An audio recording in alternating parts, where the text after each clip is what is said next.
I would want to know what the, I mean, if there's a benefit to it, I'm happy to do that. In my experience, I don't know what that benefit would be. At least in this assisted living setting, and in most, I wouldn't say subacute because subacute can include nursing home, but sort of basic nursing long-term care settings. Most of what we need is fairly straightforward. It's not crazy medical equipment. A lot of, especially in assisted living, a lot of the residents also pay for their own stuff. It's either billed through their insurance. I know that we, in assisted living, don't do patient billing other than whatever their direct rent and care is. So we're not doing Medicare billing. So we can't order two pallets of briefs for incontinence maintenance and then bill the resident for them, whereas a hospital or a nursing home would be able to do that. So buying in bulk isn't a benefit to us because we have no way to bill it out, break it out. And so generally, like Fesco is one of the main vendors we go through with supplies. They will let us order in very small quantities.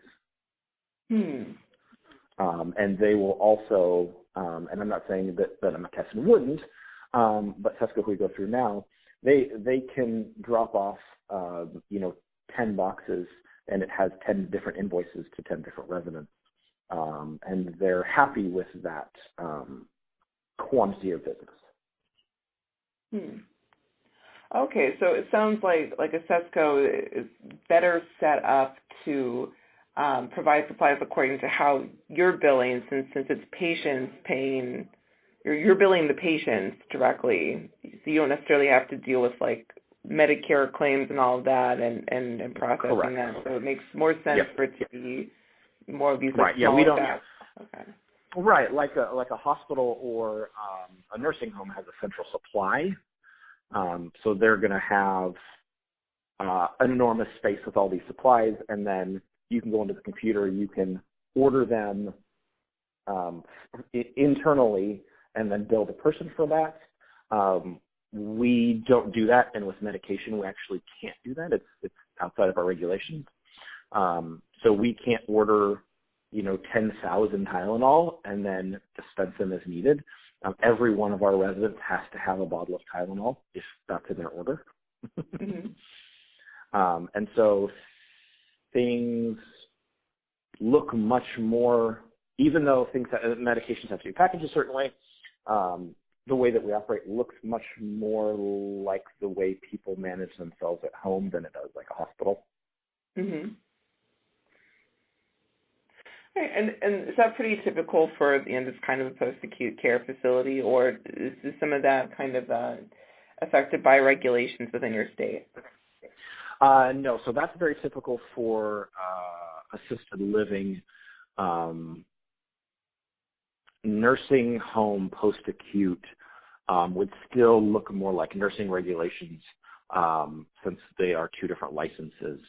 And typically nursing home operations will look more like a hospital than they will like an assisted living or residential care setting. Okay. All right. So that makes sense. So it sounds like in that case, like a company like a McKesson or a Cardinal or one of those big companies, may not necessarily be set up to accommodate that. Actually, so from your experience, what do you know about these big companies like McKesson or AmeriSource, Bergen or Cardinal? Like, do you know much about them? Just from when I dealt with them when I worked in skilled nursing. We had, I think we were going through McKesson at the time.